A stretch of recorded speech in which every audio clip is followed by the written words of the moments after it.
Café Central. Aqui, o café é servido com sabor e informação. Café Central.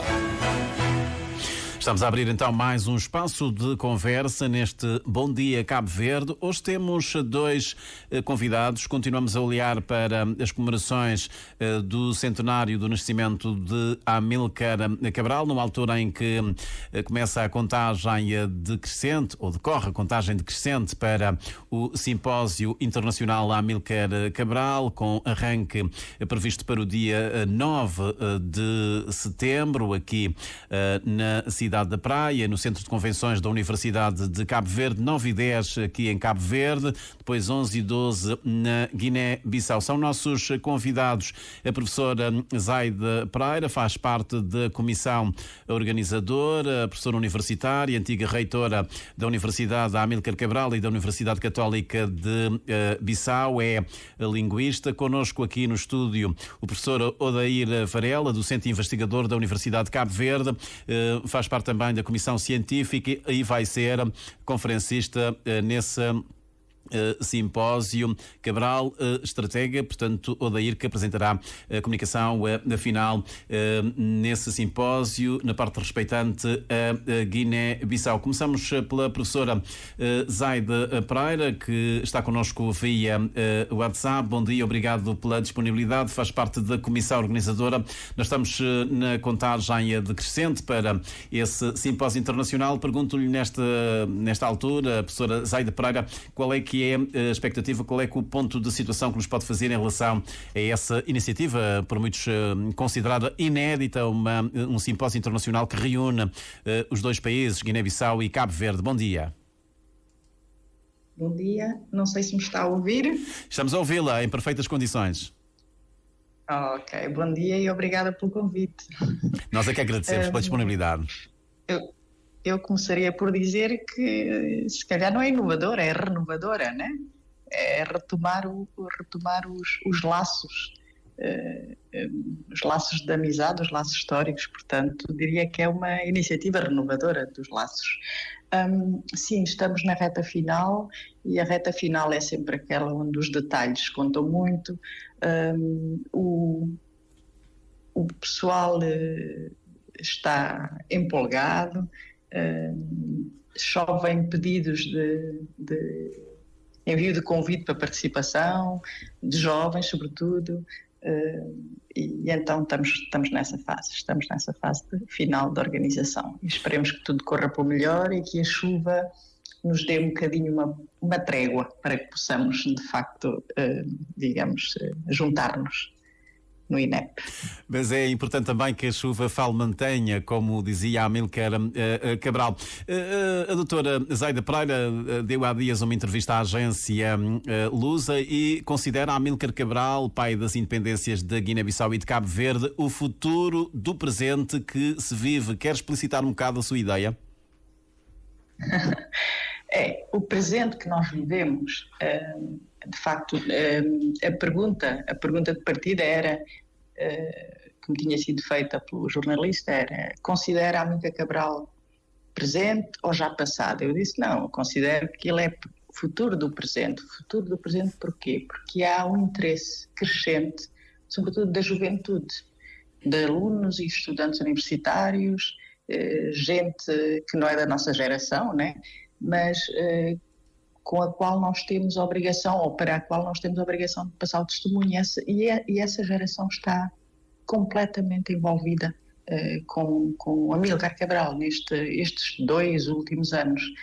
Penso que também o desafio que é o nosso, né, da instabilidade, a isso leva também, portanto, a procura de uma causa, a procura de uma causa libertadora, de certa forma.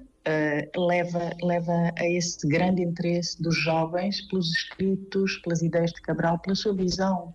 E então eu penso que se os jovens estão interessados, eles são o futuro, então Cabral continuará a ser o futuro do presente. Muito bem, professora, já voltaremos a conversar. Odair Varela é também membro da Comissão Científica e vai ser um dos conferencistas desse simpósio internacional. Nós temos ouvido também algumas correntes que defendem que essas ideias da Amílcar Cabral, isto está hoje ultrapassado pelo mundo, pelas situações que o mundo atravessa. Estamos a falar de ideias que vêm desde a década de 1950. Qual é que é a sua opinião em relação a esses pensamentos, a esses escritos, a esse legado que a Amílcar Cabral deixou?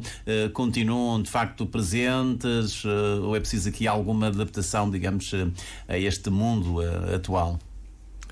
Bom dia, antes de mais, obrigado pelo convite. Queria também cumprimentar a professora Zaida Pereira. É uma boa pergunta, porque nós muitas vezes pensamos mais no presente, não é? E não olhamos para que tudo que acontece no presente e também projetamos o futuro tem a ver com o que aconteceu antes, né? Na década de 50 ou 60. Bom, depende muito da perspectiva de onde as pessoas partem, né? Como diz o antropólogo, do seu lugar de enunciação. Por exemplo, se forem pessoas ligadas mais à luta, não é? Político-partidária, as análises podem ser um pouco mais enviesadas. Agora, se for do ponto de vista académico, podemos dizer que o pensamento de Cabral nunca foi tão pujante como agora, né? Diariamente basta fazermos uma pequena pesquisa nos principais sites de busca, sites mais académicos, para ver que publicações em diversas línguas sobre Amílcar Cabral a refletir sobre o seu pensamento, sobre o seu legado, são abundantes e diversos. Mesmo no espaço de língua portuguesa, mesmo em Cabo Verde também, já começamos a ter diversas publicações. Este ano mesmo tem sido, nesse ano especial de centenário, um ano muito rico em termos de produções académicas, por parte inclusive de cabo-verdianos. E tivemos, como disse muito bem a professora Azeira, o colo para esse simpósio, porque o simpósio é um evento misto, académico. Foram feitas chamadas para pessoas apresentarem as suas comunicações e também uma outra parte tem a ver com testemunhos e conferencistas convidados fisicamente para o simpósio. É natural haver essa polémica sobre o pensamento de Cabral, sobre o seu legado. Portanto, no que toca a vertente que o Carlos já nos convidou para abordar aqui, que tem a ver com o Cabral enquanto estratega, não é? Portanto, que vai ser, digamos, objeto da sua comunicação nesse simpósio. Um pouco tem a ver com isso. A minha abordagem vai ser no sentido de olhar para Cabral não apenas como um crítico do colonialismo português, quem lutou contra o colonialismo, um autor, digamos, anticolonial, mas também para quem olhou para o futuro, ou seja, para os perigos das continuidades coloniais. Por isso que eu tenho trabalhado muito com o conceito de contra-colonialidade ou um pensamento contra-colonial, no sentido de ver a utilidade de Amílcar Cabral agora, passados 50 anos quase das independências. Quais são as continuidades coloniais que continuaram, que persistem e que vão se metamorfoseando, vão se mudando com os processos atuais de globalização, etc., mas que são muito atuais.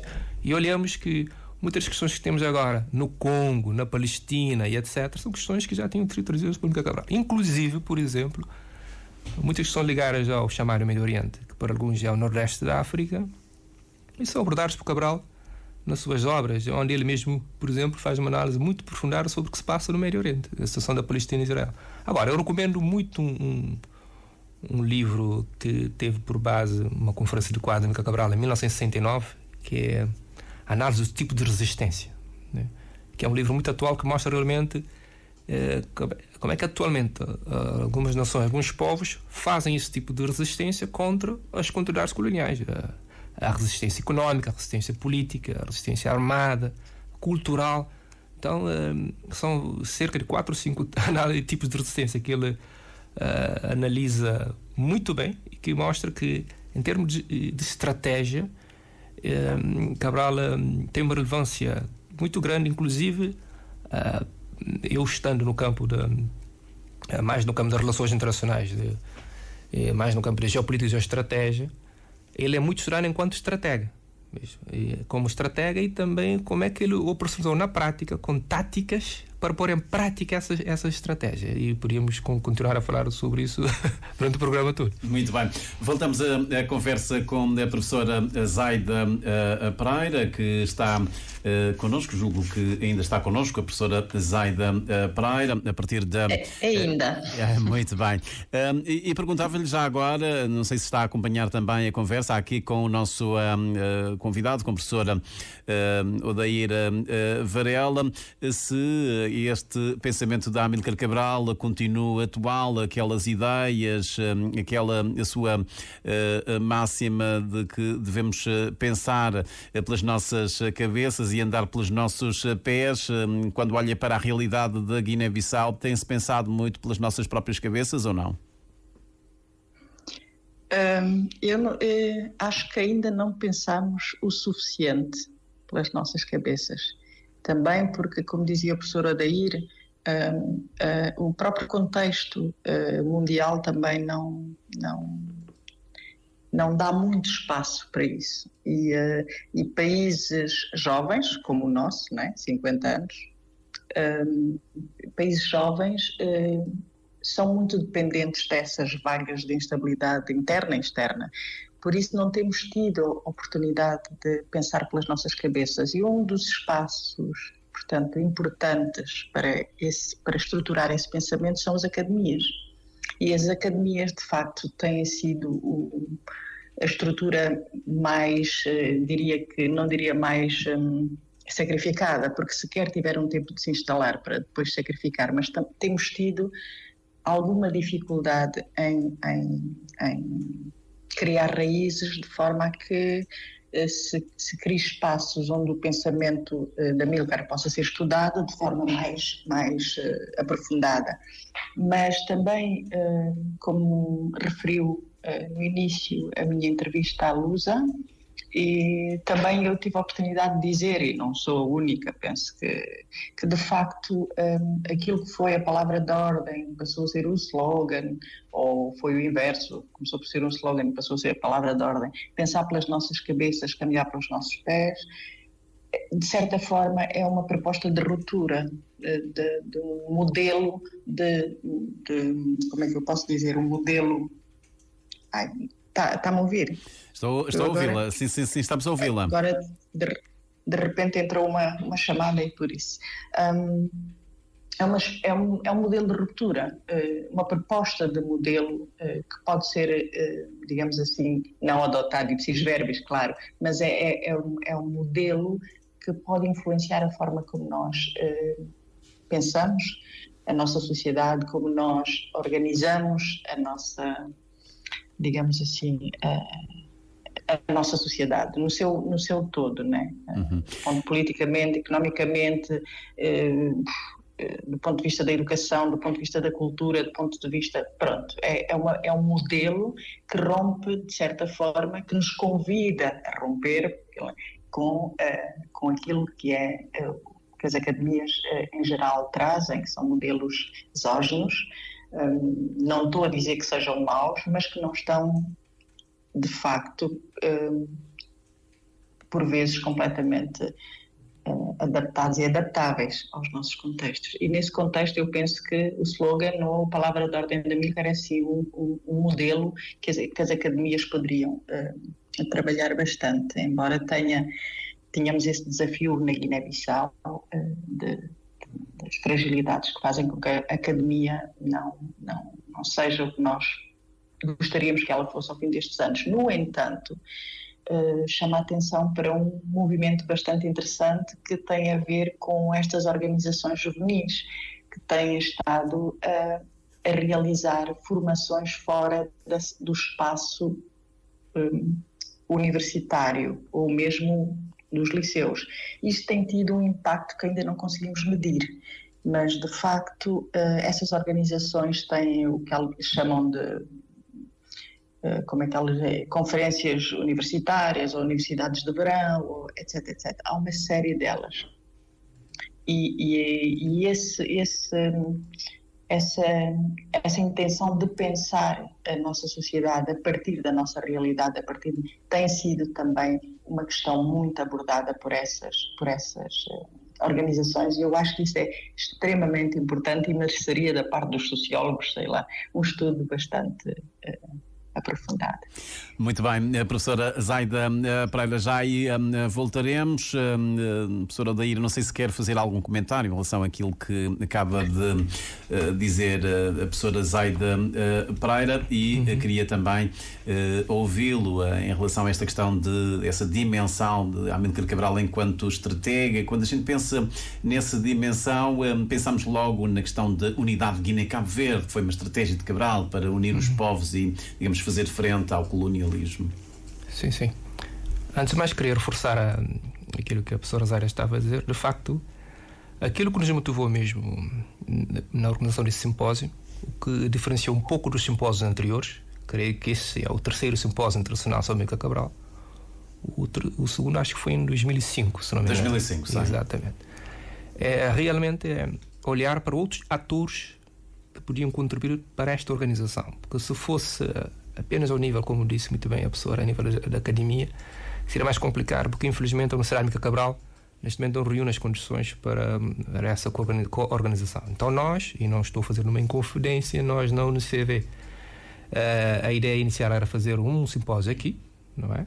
E não haver essa parceria com a Guiné-Bissau, mas eu, por exemplo, como conheço um pouco essa dinâmica da Guiné-Bissau, conheço o trabalho do CESAC, Centro de Estudos Sociais de Amílcar Cabral, do INEP, do próprio Tiningana também, conheço algumas figuras ligadas a essas organizações. Eu fui um dos que propôs, aliás, essa parceria com a Guiné-Bissau para fazer uma espécie de resgate, nesse caso epistemológico, da ideia da unidade entre dois países, não no sentido político do termo, mas das academias, não é? E mostra realmente a necessidade de que outros atores reflitam e trabalhem a Amílcar Cabral, e é uma das mais-valias desse simpósio, e a ideia de que as academias podem ter muitas facetas quando as academias, digamos, oficiais do Estado não conseguem dar o seu contributo.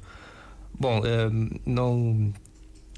depois, durante o simpósio, vai-se discutir muito essa questão do papel da academia, o contributo dos académicos, das ciências sociais na análise do pensamento de Cabral, em relação à sua questão. Cabral, enquanto estratega, não se reduz, obviamente, à questão da unidade política entre os dois países. E não é nada inédito na altura, porque havia outros casos também no continente na altura. Podemos ver.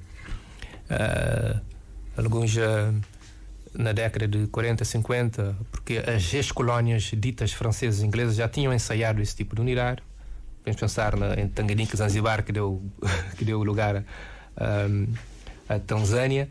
Então, inspirado nessas experiências, estrategicamente ele pensou que seria a melhor forma de se atingir a independência, não é? A união das duas lutas. Mas a estratégia de Cabral não se reduz somente à questão da resistência armada, não é? Ou política. E dentro do campo político até podemos falar num certo pragmatismo ideológico que acaba por deitar por terra muitas vezes as disputas entre os partidos políticos e outros atores sobre qual seria o pensamento de Cabral em termos ideológicos. Se ele era marxista, se era comunista, se era socialista, se era um outro epíteto que se usa muito também, se era um dos grandes representantes do socialismo africano. Mas muitos estudos, e os mais recentes, mostram esse pragmatismo ideológico quando olharmos para relações externas do próprio PAIGC, não é? Amílcar Cabral, por exemplo, foi considerado por alguns uma espécie de diplomata de libertação, porque ele conseguiu, ideologicamente falando, lidar com os grandes líderes da época, na altura da Guerra Fria.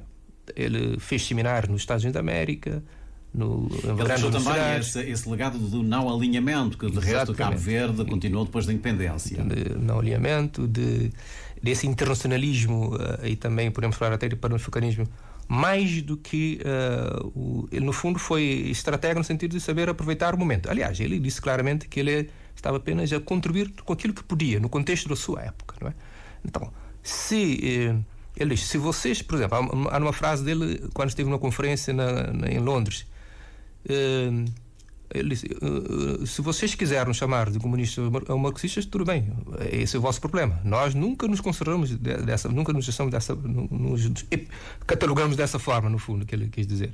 E mesmo as relações que mais tarde o próprio PCC teve com a Suécia, com o primeiro-ministro sueco Sira, mesmo antes da independência, em que ele enviou apoio para a luta na Guiné-Bissau, mostra claramente que Cabral, mais do que é claro que teve mais apoio da Europa do Leste e da Cuba, por exemplo, etc., mas mais do que, ou seja, no fundo as suas ligações são para além do campo socialista e comunista. Ele mostrou claramente que, em termos de lógica, era pragmático e que defenderia, aí é que o grande cobertura de Cabral para o futuro em termos académicos, ele defenderia que nós pensássemos as nossas propostas no sentido de criar nossas próprias ideologias. Essa que eu creio que é quando ele utiliza as linguagens ou as línguas locais, quando utiliza as parábolas, quando fala das vivências para testemunhar a resistência das populações a vários níveis. No fundo, ele está a mostrar que nós temos diversas estruturas de conhecimento que baseiam-se nas estruturas linguísticas e que mostram a riqueza, a diversidade dos povos da Guiné e de Cabo Verde para apresentar novas ideologias e não somente importar as ideologias dos outros, quer seja liberal, quer seja socialista, etc, etc. Adaptar tudo à nossa realidade. Vamos voltar a conversa com a doutora Zaida Pereira, também já praticamente nos minutos finais deste nosso espaço aqui reservado à conversa no Bom Dia de Cabo Verde. Pergunto-lhe em relação às suas expectativas, o que é que espera que saia desse simpósio internacional.